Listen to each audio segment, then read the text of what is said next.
Assalamu alaikum, hurmatli Suzak News kanalının ko'ruvchilari. Bugun 19 iyul.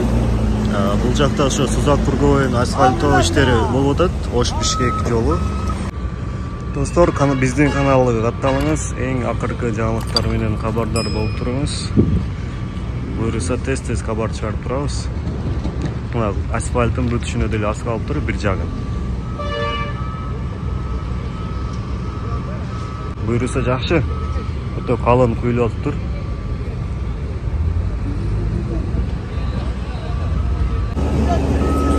Asfaltın kalınlığını korutastarı.